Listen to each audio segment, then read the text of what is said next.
ഇന്നത്തെ ഏറ്റവും പുതിയ സിനിമാ വാർത്തകളിലേക്ക് ഏവർക്കും സ്വാഗതം. സൂര്യയെ നായകനാക്കി കാർത്തിക് സുബരാജ് സംവിധാനം ചെയ്യുന്ന റെട്രോ എന്ന ഗ്യാങ്സ്റ്റർ ആക്ഷൻ റൊമാന്റിക് സിനിമ നാളെ തിയേറ്ററുകളിലേക്ക് എത്തുകയാണ്. ആദ്യം തന്നെ ചിത്രത്തിന്റെ ഇതുവരെയുള്ള പ്രീസെയിൽ കളക്ഷൻ പരിശോധിക്കുകയാണെങ്കിൽ കേരളത്തിൽ മാത്രം 1,15,00,000 രൂപയാണ് റെട്രോയ്ക്ക് പ്രീസെയിൽ കളക്ഷനായി ലഭിച്ചിട്ടുള്ളത്.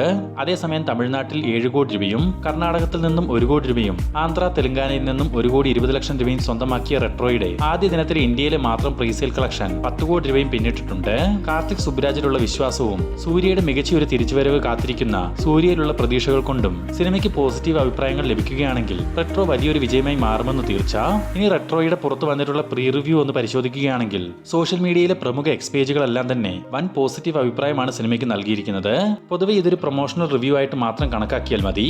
നമ്മുടെ ഒരു പ്രതീക്ഷയിൽ ഒരു മാസ് എന്റർടൈനർ ഫാൻ ബോയ് സംഭവമൊന്നുമല്ലാതെ ആരാധകരെ തൃപ്തിപ്പെടുത്തിയില്ലെങ്കിൽ കൂടി നല്ല സിനിമകളെ ഇഷ്ടപ്പെടുന്നവർക്ക്, സിനിമാ സ്നേഹികൾക്ക് റെട്രോ ഒരു വിരുന്ന് തന്നെ ആവാനാണ് സാധ്യത. കാരണം XX, മഹാൻ പോലുള്ള കാർത്തിക് സുബരാജ് സിനിമകൾ നമ്മൾ കണ്ടിട്ടുണ്ടല്ലോ. 2 മണിക്കൂറും 48 മിനിറ്റുമാണ് റെട്രോയുടെ ടോട്ടൽ റണ്ണിംഗ് ടൈം. അതിൽ 1 മണിക്കൂറും 21 മിനിറ്റും ആദ്യ പകുതിയും 1 മണിക്കൂർ 25 മിനിറ്റ് രണ്ടാം പകുതിയും. നാളെ രാവിലെ 9 മണി മുതൽ റെട്രോയുടെ ആദ്യ പ്രദർശനം ആരംഭിക്കും.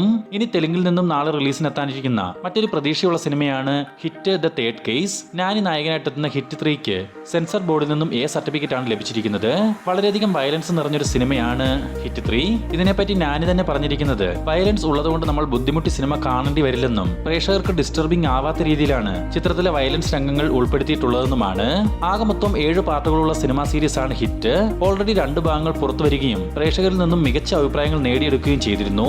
നാളെ മുതൽ 3ാം ഭാഗവും റിലീസിനെത്തും. ഈ 3ാം ഭാഗത്തിൽ തന്നെ ഹിറ്റ് ദ ഫോർത്ത് കേസിന് ലീഡ് നൽകുകയും 4ാം ഭാഗത്തിലെ നായകനെ എൻ ക്രെഡിറ്റ് സീനിൽ കാണിക്കുമെന്നും പറയപ്പെടുന്നുണ്ട്.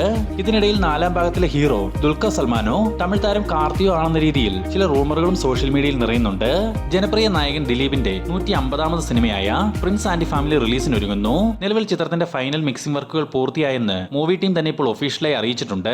മാജിക് ഫ്രെയിംസിന് വേണ്ടി ലിസ്റ്റിൻ സ്റ്റീഫൻ നിർമ്മിക്കുന്ന പ്രിൻസ് ആൻഡ് ഫാമിലി സംവിധാനം ചെയ്തിരിക്കുന്നത് അദ്ദേഹത്തിന്റെ സഹോദരൻ ബിൻഡോ സ്റ്റീഫൻ ആണ്. ദിലീപിനെ കൂടാതെ സിദ്ദിഖ്, ധ്യാൻ ശ്രീനിവാസൻ, ബിന്ദു പണിക്കർ, മഞ്ജു പിള്ള, ഉർവശി, ജോണി ആന്റണി തുടങ്ങിയവരും ചിത്രത്തിൽ അണിനിരക്കും. ഒരു ഫീൽ ഗുഡ് ഫാമിലി എന്റർടൈൻമെന്റ് സിനിമയായി തയ്യാറായ പ്രിൻസ് ആൻഡ് ഫാമിലി ഈ വരുന്ന മെയ് 9ാം തീയതി മുതൽ തിയേറ്ററുകളിലേക്ക് എത്തും. ഭ്രമയുഗം എന്ന സിനിമയ്ക്ക് ശേഷം പ്രണവ് മോഹൻലാലിനെ നായകനാക്കി രാഹുൽ സദാശിവൻ സംവിധാനം ചെയ്തുവന്ന ഏറ്റവും പുതിയ സിനിമയുടെ ചിത്രീകരണം ഇപ്പോൾ പൂർത്തിയായതായി മൂവി ടീം തന്നെ ഇപ്പോൾ ഒഫീഷ്യലായി അറിയിച്ചിട്ടുണ്ട്. കഴിഞ്ഞ മാർച്ച് മാസം ആരംഭിച്ച ചിത്രീകരണം 40 ദിവസങ്ങൾ കൊണ്ടാണ് ഇപ്പോൾ പൂർത്തീകരിച്ചിരിക്കുന്നത്. പൂർണ്ണമായും കൊച്ചിയിൽ തന്നെ ചിത്രീകരിച്ച ഈ സിനിമ നിർമ്മിക്കുന്നത് ഭ്രമയുഗം സിനിമ നിർമ്മിച്ച വൈനോട്ട് സ്റ്റുഡിയോസ് തന്നെ. ഷഹനാദ് ജലാൽ ക്യാമറയും എഡിറ്റിംഗ് ഷെരീഫ് മുഹമ്മദും. പൂർണ്ണമായും ഹൊറർ ത്രില്ലർ പശ്ചാത്തലത്തിൽ ഒരുങ്ങുന്ന ഈ സിനിമയ്ക്ക് മ്യൂസിക് ഒരുക്കുന്നത് ക്രിസ്റ്റോ സേവിയർ ആണ്. ചിത്രത്തിന്റെ റിലീസ് തീയതി ഉടൻ തന്നെ പുറത്തുവരും.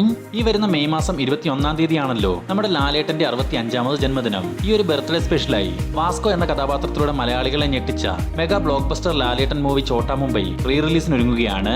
ലാലേട്ടന്റെ ജന്മദിനത്തിൽ തന്നെ ചോട്ടാ മുംബൈയുടെ 4K വെർഷൻ തിയേറ്ററുകളിലേക്ക് എത്തിക്കാനുള്ള തീരുമാനത്തിലാണ് നിർമ്മാതാവ് മണിയമ്പിള്ള രാജു. ചിത്രത്തിന്റെ പുതിയൊരു ട്രെയിലർ ഉടൻ തന്നെ സോഷ്യൽ മീഡിയ വഴി പുറത്തുവരും. നമ്മുടെ KGF സിനിമകളുടെ സംവിധായകൻ പ്രശാന്ത് നീലിന്റെ സംവിധാനത്തിൽ ജൂനിയർ NTR നിലവിൽ അഭിനയിച്ചു വരുന്ന NTR നീൽ എന്ന പ്രോജക്ടിന്റെ ഒഫീഷ്യൽ റിലീസ് തീയതി ഇപ്പോൾ പുറത്തു വന്നിട്ടുണ്ട്. 2026 ജൂൺ 25-നാണ് NTR Neel project pan Indian റിലീസായി തിയേറ്ററുകളിലേക്ക് എത്തുക. ഈ ഒരു പ്രോജക്ടിന്റെ ആദ്യ അപ്ഡേറ്റുകളിൽ 2025 ജനുവരി 9-ന് സിനിമ റിലീസിന് എത്തിക്കാമെന്നായിരുന്നു പറഞ്ഞിരുന്നത്. ആ ദിവസമാണ് ദളപതി വിജയുടെ ജനനായകൻ റിലീസിനെത്തുന്നത്.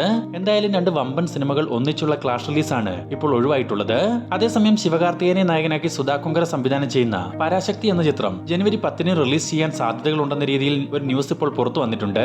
എന്തുതന്നെയായാലും ജനനായകനായാലും പരാശക്തി ആയാലും 2 സിനിമകളുടെയും ഷൂട്ടിംഗ് വർക്കുകൾ നിലവിൽ നടന്നു വരികയാണ്.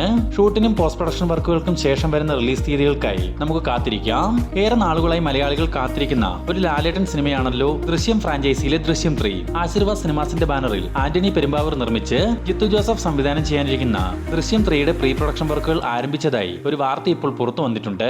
പൊതുവെ ഇതിനു മുമ്പ് പുറത്തു വന്ന 2 ഭാഗങ്ങളും മലയാളത്തിൽ മാത്രം റിലീസ് ചെയ്ത ശേഷം റീമേക്ക് റൈറ്റ്സ് മറ്റു ഭാഷകളിലേക്ക് ദൃശ്യം സിനിമയുടേതായി നൽകിയിരുന്നു.